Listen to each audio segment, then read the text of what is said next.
क्यों south pole को छू पाना ऑलमोस्ट इम्पॉसिबल है, यह है वो लंबी लिस्ट उन लोगों की जो अंटार्कटिका को खोजने और साउथ पोल पर पहली बार अपने कदम रखने के लिए निकले थे।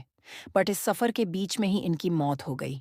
इंसानों ने लगातार 100 सालों से भी ज्यादा समय तक साउथ पोल में अपने कदम रखने की कोशिशें की, बट कोई उसके आसपास भी नहीं आ पाया। और जो ज्यादा करीब चले भी गए, तो जैसे उस लिस्ट में हमने देखा, वो इस सफर के बीच में ही गायब हो गए।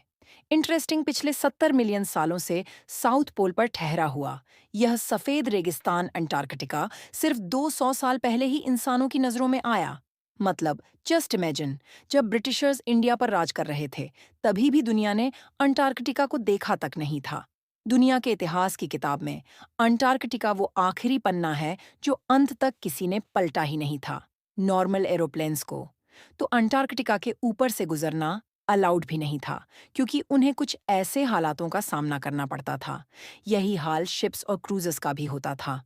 बट गौर करने वाली बात तो यह है, किसके एग्जैक्टली अपोजिट दुनिया के दूसरे कोने में आर्कटिक या नॉर्थ पोल में ग्रीनलैंड, आइसलैंड, रशिया, अलास्का, एटस के हिस्सों को मिलाकर वहां पर आज भी करीब 4 मिलियन लोग रहते हैं। बट यहाँ अंटार्कटिका में कोई भी परमानेंट पॉपुलेशन नहीं रहती।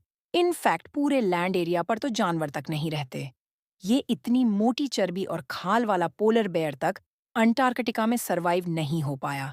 यहाँ पर आज अगर आप देखोगे तो सिर्फ पेंगुइन्स और सील्स रहते हैं, और वो भी मोस्टली सीशोर के ही आसपास घूमते हैं। और सिर्फ यहाँ पर आज कुछ साइंटिस्ट के बेसिस है, क्योंकि कहा जाता है इस जमीन पर सिर्फ दो चीजें हैं, साइलेंस और सवाल सवाल जो हमेशा उठते हैं, पर जवाब हमेशा बर्फ की मोटी चादर के नीचे दब जाते हैं।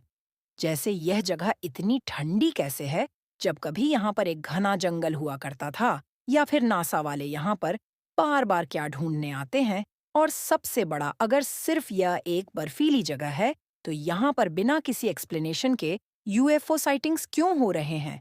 अच्छा, अब जरा ना इस रीजन पर अपनी नजरें डालना।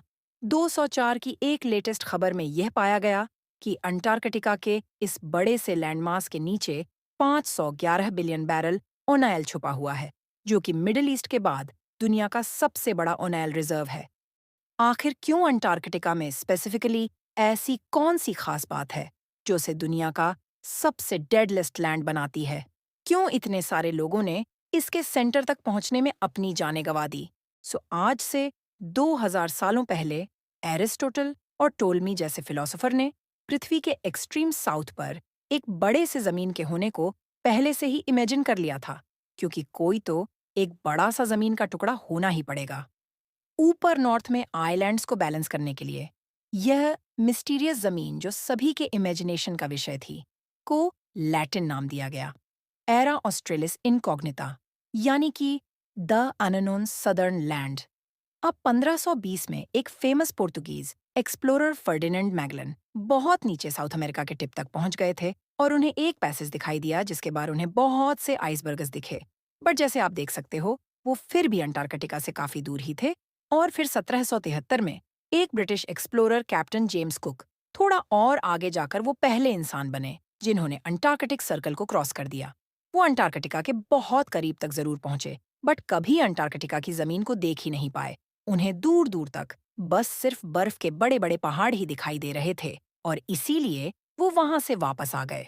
और फिर जाकर 1920 में एक रशियन एक्सप्लोरर फेबियन गोले वन बेलिंग सॉसन के जरिए दुनिया को पहली बार यह पता चला कि साउथ में दूर से दिखती बर्फ की ऊंची ऊंची चट्टानों के ऊपर पर छुपकर एक पूरा कॉन्टिनेंट बसा हुआ है।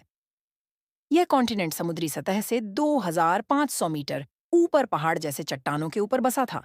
इसीलिए जेम्स कुक से भी यह मिस हो गया। इवन आज तक अंटार्कटिका दुनिया का सबसे हाईएस्ट कॉन्टिनेंट माना जाता है। बट इतने ऊंचे चट्टानों के ऊपर चढ़ा कैसे जाए? अरे, उससे पहले तो अपने शिप को ही लैंड कहाँ पर किया जाए, क्योंकि बीच जैसा एक सेफ हार्बर तो यहाँ पर था नहीं। हर जगह बस सिर्फ बर्फ के मोटे मोटे ग्लेशियर्स, यानी कि पत्थर ही थे।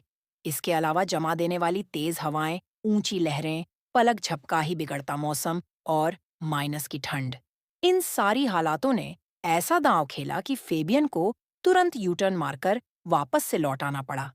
फेबियन के फिर 50 से 60 सालों बाद तक खोज में कोई खास प्रोग्रेस नहीं हुआ, क्योंकि जितने भी एक्सप्लोरर और कैप्टन्स अपनी शिप लेकर वहां पर जाने की कोशिश करते, तो या तो समुद्र के तूफानों से या तो जमा देने वाली ठंड और भूख का शिकार होकर वो वापस लौट आते। इस तस्वीर को जरा देखना। यह तस्वीर 1904 में ली गई थी, जिसमें ये 3 लोग अंटार्कटिक एक्सप्लोरर है, कैप्टन रॉबर्ट स्कॉट शकट और विल्सन। यह तस्वीर इन्होंने अपने 9 साल लंबे अंटार्कटिक मिशन से वापस लौटने के बाद ली थी। जिस मिशन में ये फेल हो गए थे, तस्वीर ठीक से बयान नहीं कर पा रही है। जितनी बुरी इनकी हालत हो गई थी, पूरे चेहरे और शरीर पर घाव, कट्स, बर्न्स और